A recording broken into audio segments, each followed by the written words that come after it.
In this video I'm back at Danecroft Cottage in Stowe Market, and I'm going to see Judith Thompson, who's going to explain more about Stow Stories, and also I think her husband Steve is doing a little interesting project out in the garden. I'm going to go and have a look and chat to him.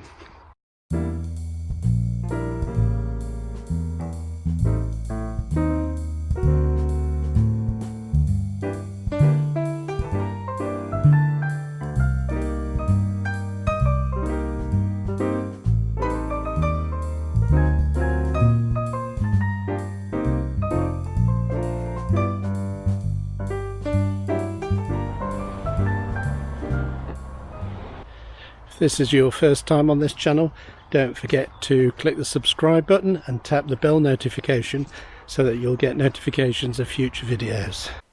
Today I am in Stowe Market in Suffolk, a small market town about halfway between Ipswich and Bury St Edmunds.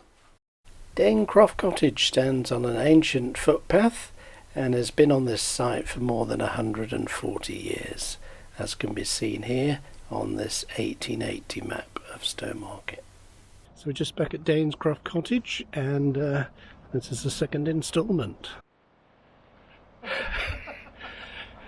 We're on live from the journey.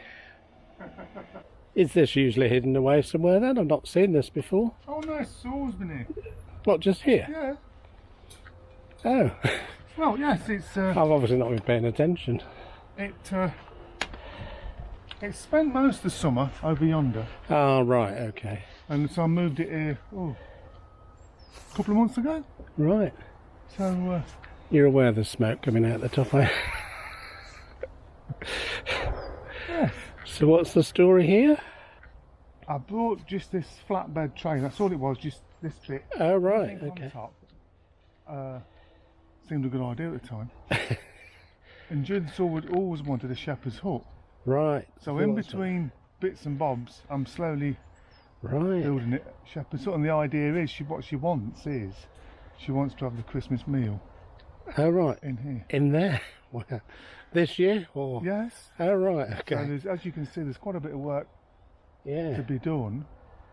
Pressure's on. And I've just got a little fire in there. Go and have a little look. It's got a little log burner in, has it? Yeah, have a little look in there. Oh, that's a nice little... That is the smallest stove. Yeah. Actually, it's a bit bunged up at the moment. There's... I dropped some of them. Put some of them in the top, and it's obviously jammed, so I'm trying to burn them. Right. To get it through, but it's just not. It's not having it. No, that's what you were trying to. Yes. Yeah, that's good, isn't it? So where did you get that stove from? Judith got it off the internet somewhere. Right. I've seen small ones, but I've never seen one that small. But actually, once it gets going, it's amazing how much heat it throws out. And of course, all this is all insulated, so once the heat gets in here, it just stays in. It's fine. And then you've still got the flat bit to. That's it. If you want to put something, a little kettle or something on the top. Yeah. So. Wow. So you've built. So it was just a flatbed trailer. Just a flatbed trailer. So you built the whole structure. So so I just and just boarded it out, and I wanted like a curved ceiling on it, as you can see. So just which makes it harder, but it looks really. It does, yeah. And you can see how the timber shrunk. Yeah. Yeah, when it put together, it was all very tight. But right. It's all sort of opened up. But that's okay, it's character. Yeah. That's amazing. Yeah. You're taking orders. You could run a business just making these, couldn't you, actually? Yeah. Because they're quite popular at the minute. They are, yeah. So it's a very ongoing thing. I've been doing it for a couple of years now, so. Right. It's just, getting time to...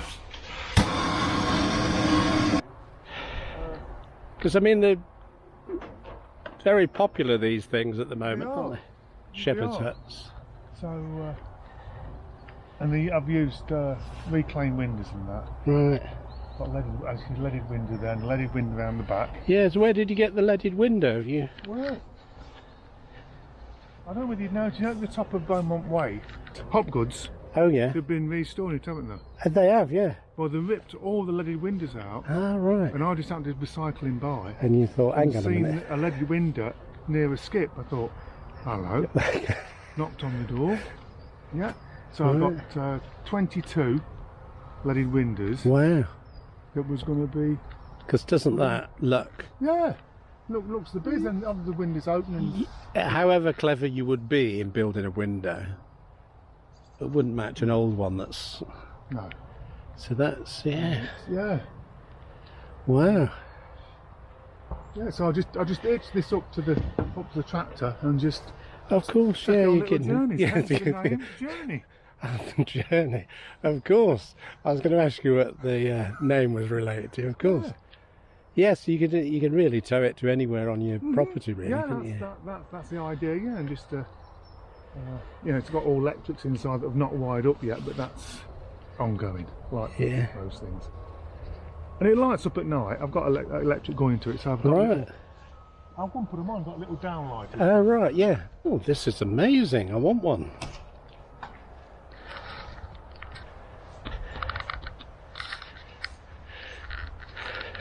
That's great. I mean, it looks. Well, once it's look rustic. Yeah. Well, I know you can see where you're putting the insulation inside, but I can tell from the outside. Once done, it'll look like it's from the Victorian era. Oh yeah, it will definitely look the biz. I'm sort of excited to get it done. Yeah, that's absolutely fantastic. So, when's it Christmas Day? It's a week tomorrow. It's a week tomorrow. And you want to get a Christmas lunch? Well. Yeah. So. Well, we better let you get on with it then. The only problem is with this, when you're reversing it, you can't see where you're going. No. Hence, that's why it's got a little dent there, reversed into the tree. Right, you'll have to put one of these wireless reversing cameras and just hide it somewhere. Yes, that's a good idea. Yeah, you can get them. You just tuck it up near the roof somewhere. So I'm going to use them supports that you have on the caravan, just sort of down. That's right. Yeah. Absolutely fantastic. I want one. I want one in my garden. Stow Stories. How can my life have changed so much in 2 years? I do not know. I'm a land girl. That's where I should be. However, let me take you to a map, Dawn. Way back 2 years ago, we live in this little parcel of land, and this map is about 1842 tithe map. I think it's one of the oldest maps that you can find.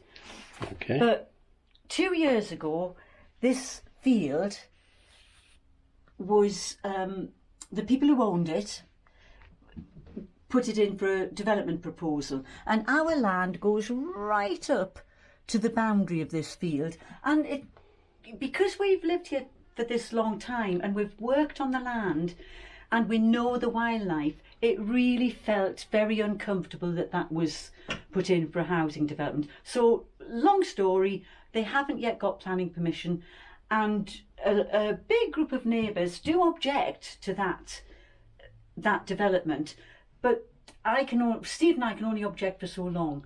We're much more people who want to celebrate the land, and it really was a light bulb or dawning of realisation that people don't know about this hidden gem. And I don't know if you can see that map of Stowe Market, and I'll use my goose feather. Right at the heart of the town, there is this green-fingered valley coming out, and that is where the development was proposed. But this is a special landscape area, and really it's all because of the River Rattleston, which comes down here and then meets the River Gipping, which goes through here. And it was a dawning of realisation that this hidden gem isn't known by people, and it's worth protecting and saving and celebrating and welcoming people to get to know it. So my next door neighbour and I went to the archives to look up the area and the house, the house where we live and try and find when it was built. And we were absolutely amazed to look at this map and realise that every single field in this time has a number, and that number is actually 255. I don't know if you can see it through there. You might zoom in, yeah, maybe not. But that everyone has a number. And that's when we found that this field was Tinkler's Meadow. And we knew at the end of the valley that this field is Pike's Meadow. And what a wonderful opportunity to look at the growth of the town as a project, which we were going to start to do. And then we got overwhelmed because that was such a big idea, and we didn't have that much time. And then at the archives there was this leaflet and a book which explains about a project for communities who have a passion about something to be involved in developing their own project with the support of the Ipswich Archives.